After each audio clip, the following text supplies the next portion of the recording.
also comes from Carnegie Mellon University. And Tim Power will present selective adsorption of enantiomers and naturally chiral platinum surfaces. Thank you.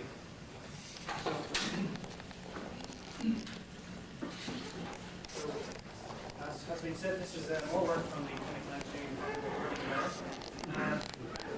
Financial support for this work has come from the NSF and also from Aeronautics and Chemicals. Some of these calculations were also performed at the Pittsburgh Supercomputing Center. I should point out to you that relaxed surface structures that I'm talking about in this talk were provided by Peter from Sandia. Okay. Well, in the last talk, Arvin spoke about some structural properties of naturally chiral platinum surfaces. And he pointed out that when you are producing biologically active compounds that are chiral, you have to be able to produce them in an enantiomerically pure form, and that's more or less the motivation for our work. And what I've done in this picture is to schematically illustrate the molecular origin of biological enantioselectivity. And in some ways, this picture motivates the question about what would happen if you were to take chiral molecules and absorb them onto naturally chiral platinum surfaces. In other words, could those surfaces discriminate between enantiomers? Okay, well, as Arvin pointed out, you can prepare metal surfaces that are actually chiral. Once again, this is a picture similar to the one that he showed you. It's face center cubic 643 surface, and it's an enantiomorphic surface. One piece of direct experimental evidence that these surfaces are actually chiral comes from lead patterns. So you can see in pictures for the 643 lead pattern that the splitting between the primaries, or the relative orientation of the primary and split spots, tells you something about the orientation of the king with respect to the terrace. And on the 643, as opposed to the enantiomorphic surface, the orientations are in opposite directions. And that's direct experimental evidence that these surfaces are actually chiral. In addition, in his work, Arvin predicts the density of kinks that you'd expect to find on a surface thermally roughness. So what's most important about considering interactions of molecules with these surfaces are the interactions with the kinks. So in some ways, looking at this ball model is not such a bad way to think about these surfaces, at least as idealized kink structures. Okay. As Arvin explained in his talk also, there have been some people who have performed experiments on these surfaces. And they've actually directly shown that they can discriminate between enantiomers. First experiments were performed by Andy Yeoman's group at Carnegie Mellon several years ago, and they were the first people to point out that you could prepare surfaces that are chiral. And the concept that they had was that in the same way that your left hand fits into your left glove better than your right hand does, maybe you can get one enantiomer to fit onto the surface better than the other one. And so they tried to see if they could detect some kind of differentiation on the surface between enantiomers, and unfortunately, at least within the resolution of their equipment, they weren't able to do that. However, last year, a group working in the UK, as Arvin pointed out, were able to show that chiral surfaces can discriminate between enantiomers. And they did that not using ultra-high vacuum, but by performing electrochemical experiments. However, this year, Gelman's group, again, performing UHV studies, showed for the first time that you can observe differentiation between chiral molecules on these surfaces in UHV situations.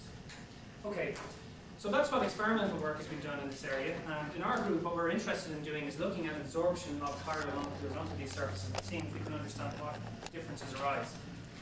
And specifically, what we do is to perform Monte Carlo simulations of the absorption of chiral molecules onto naturally chiral platinum surfaces. So what we do is to perform a simulation of the absorption of a single enantiomer on one surface, and then look at the opposite enantiomer on the same surface, and then measure the difference in the binding energy of the two enantiomers on the surface. And that will tell you whether the surface will discriminate between the enantiomers or not. Specifically, the type of technique that we use is a technique called hybrid Monte Carlo, which is a very efficient way to study these types of systems. And we also use a technique known as umbrella sampling, which allows us to extract the maximum amount of information from our simulations. I should point out too that what we're interested in our calculations is the zero coverage limit. In other words, we're looking at a single molecule of each enantiomer absorbed on the surface, and then we look at the difference between those. Okay, so that's what we calculate. And to give you some details about the model that we use.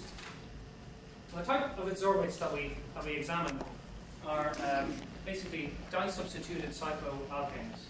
And this is a picture of trans 1,2-dimethyl cyclohexane. First point that you'll see from this picture is that there's no representation of hydrogen in this picture. This is a standard approximation in molecular simulations where you will just focus on the carbon cores within a cycle or within a hydrocarbon. And the interactions between the adsorbates and the surfaces in the model that we use is using a potential developed by Stimatematics and Tully. It is a united atom potential, and specifically it uses a pairwise Morse potential that models the interaction between the platinum atoms on the surface and the united atoms in the adsorbate. It was parameterized using scattering data for ethane and platinum 111, and the authors actually went on to show that it could accurately represent the interactions of methane, propane, and ethane on a range of platinum surfaces. I should point out also that we assume that the surfaces in our calculations are rigid.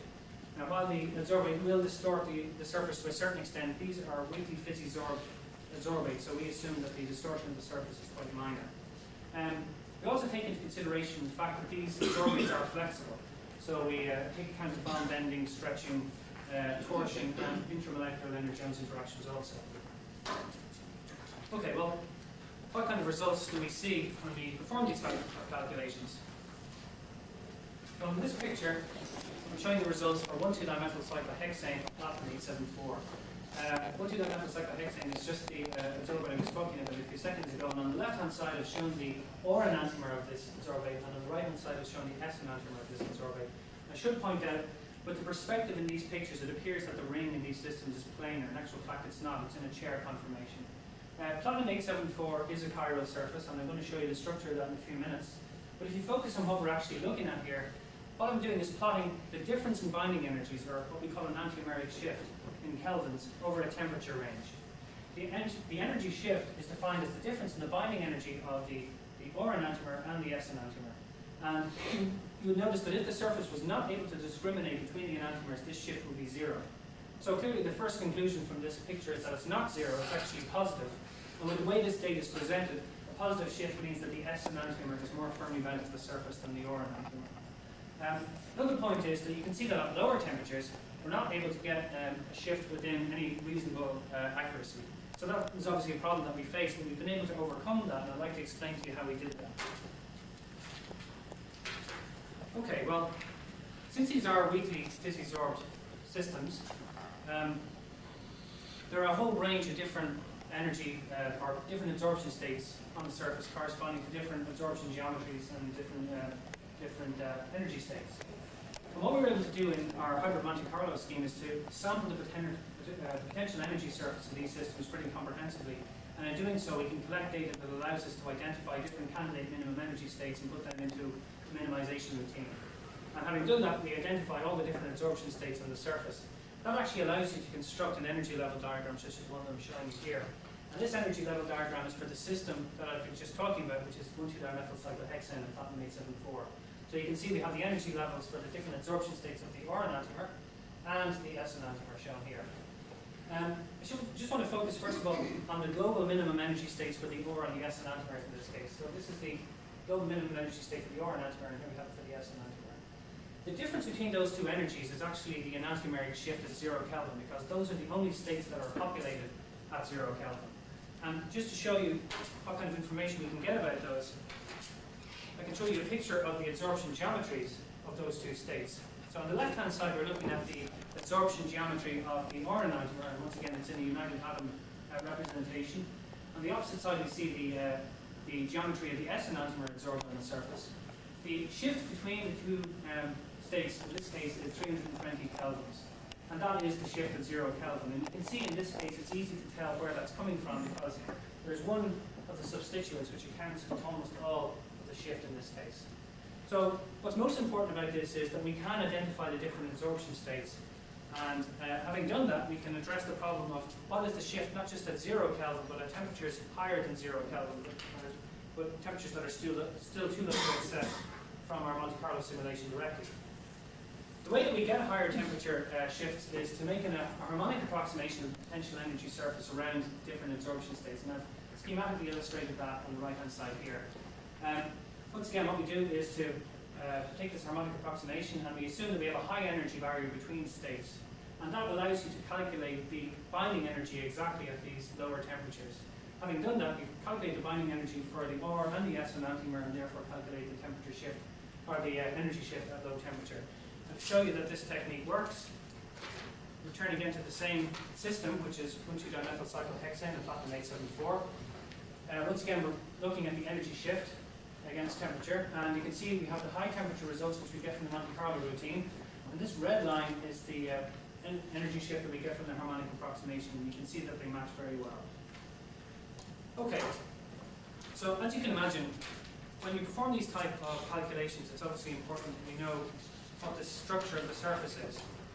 And in his talk, Arvin spoke about one non-ideality in these systems, which is that the surface is actually thermally roughened. There is another process by which these surfaces are less than ideal, and that is surface relaxation.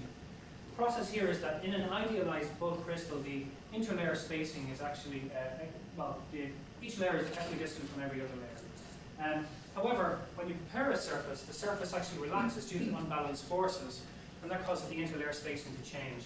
And in theory, that's going to be a pretty complicated process for a chiral surface which has kinks.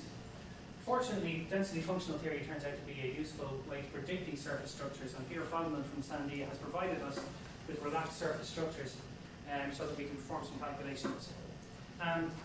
So obviously a question is, well, what effect does relaxation have on these surfaces? And to illustrate that, take a look at this picture here. First of all, this should say that it's a platinum 874 surface, which is an FCC 874 surface. What I've done is to highlight the step edge here, and then highlight this, well, we have the step body beneath that. And what I've done also is to index each of the atoms in the step edge. So we have atom 1 here, which is the least coordinated atom, followed by atom 2, and atom 3, and atom 4. And what I've done, or the question that I've asked is, when I take a kink site like this, what is the change in the position of each atom in the kink due to relaxation? In other words, how far does it move from its bulk position? And the answer to that question is shown on the plot on the left, where what I'm doing is plotting the change in position scaled by the lattice parameter for platinum. The lines, or the dots connected by the solid line, are actually those on the step edge, and those joined by the dotted lines are those on the step bottom. First thing, in addition, the negative, where this displacement is negative, that indicates that the atoms contract towards the surface, where it's positive means that they're expanding away from the surface. So you can see that most of the, all of the step edge atoms actually contract towards the surface, whereas those on the step bottom primarily expand away from the surface. What's more important than that is that you can see that the kink, or the least coordinated atom, which is this one here, is the atom that is changed in its position by the greatest degree. So that's not terribly surprising, since because it's the least coordinated atom, we would expect it would experience the most effect from something like relaxation. Obviously, an important question for us is, how important is relaxation for the calculation of an enantiomeric shift? And the reason why we asked this question is, previously we calculated our enantiomeric shift on idealized surfaces. So we wanted to know, is that a reasonable approximation, or does relaxation actually change the types of shift that you predict? Well, to answer that question, we decided to look at a series of surfaces and a series of adsorbates and see what type of effects we would see. Surfaces we looked at were, first of all, platinum 643 and platinum 854. Both of those surfaces are what we call A-type chiral surfaces, because the long step edge is an A step, which is, this is the notation that Arvin introduced in his talk. The next type of surface we looked at was platinum 874, which is a B step, or B chiral surface, because the long step edge is a B step. And the last one that we looked at was platinum 531, in which the lengths of the A and the B steps are the same length. The adsorbates that we looked at were 1,2-dimethyl cyclohexane, which we were just talking about. In addition, we looked at the 1,2-dimethyl cyclopropane, butane, and pentane. And that just allowed us to look at the same functional groups, but different structural properties. In other words, something like 1,2-dimethyl cyclopropane is obviously going to stay planar, whereas something like 1,2-dimethyl cyclohexane can have various conformations. Okay, well, to give you some idea of the type of results that we got, on the left-hand side here, I'm plotting an enantiomeric shift for 1,2-dimethyl cyclopropane on platinum 874. In red, I'm showing the enantiomeric shift for the relaxed surface, and in black, I'm showing you the enantiomeric shift on the unrelaxed surface. First point is, you can see that they are different. So relaxation obviously does have an effect quantitatively. Second point to make is that the shift on the relaxed surface is not zero. So in other words, relaxation does not smear out the chirality of the surface. Next point is that you can see that the shift is actually decreased in magnitude on the relaxed surface. So that might give you the idea that maybe the relaxation of the surface homogenizes the structure so that the chirality of the surface is somehow smeared out. However, that's not necessarily true, because we actually have a counterexample shown on the right-hand side, the 1,2-dimethylcyclohexane. In this case, at least at lower temperatures, the magnitude of the shift increases on relaxation. So that tells you that relaxation changes the enantiomeric shift, but it doesn't take away the chirality of the shift. And trying to apply a simple model to understanding where this change comes from is quite difficult. Okay, well, we performed calculations on a whole range of surfaces with a whole range of adsorbates, as I pointed out. And to give you some idea of what types of results we saw, I'd like to show you a histogram or a distribution of shifts. And specifically, these are the enantiomeric shifts at 0 Kelvin, and they're the magnitudes of the shift, so I'm not taking into consideration the sign of the shift here. On the top, what I'm showing you is the histogram of shifts for the unrelaxed surface. And actually, each of the different colors represents a different adsorbate. So the legend is dimethylcyclopropane, butane, pentane, and hexane. So we can see that, for example, we have 3 instances where 1,2-dimethylcyclopentane has a shift of around 50 Kelvin or so. In addition, what is useful to point out is that from the experiments that have been performed in this area, Gary Attar's group saw, for a slightly different system, it should be said, a shift of around 160 kelvins or so. Andy Gellman's group are seeing a shift of around 100 kelvins or so. So you can see that both on the unrelaxed and on the relaxed surface, our calculations are seeing shifts of the same order of magnitude that the experimental people are seeing. The next important point to point out is you can see that on the whole, the shift magnitude is reduced on the relaxed surface. But as I said, that's not a universal trend. There are examples of systems where the shift magnitude is increased on the relaxed surface. The point to take away from this is that we are able to get, our calculations indicate that the shifts on the surface are the same as what we're seeing experimentally. But in addition, if you want to be able to get a quantitative handle on an enantiomeric shift, you have to be able to take relaxation into consideration. So it's not sufficient to assume that the surface is an idealized truncation of the bulk. So to summarize, I hope that I've convinced you that you can compare surfaces that are chiral and that they are capable of discriminating between enantiomers, because we've seen that experimentally as well as theoretically. What I've done in this work is actually to characterize the interactions of chiral molecules with 3 types of kinks, of chiral kinks: an A-type, a B-type, and a neutral type of chiral kink. And we found that relaxation changes the enantiomeric shift, so you have to take it into consideration for these calculations. But what we need to do next is to take into consideration the type of calculations that Arvin described, where we have a whole different range of kink types on a given surface, including non-Miller index kinks, which we haven't yet examined in terms of adsorption. So I'll be happy to answer your questions at this stage.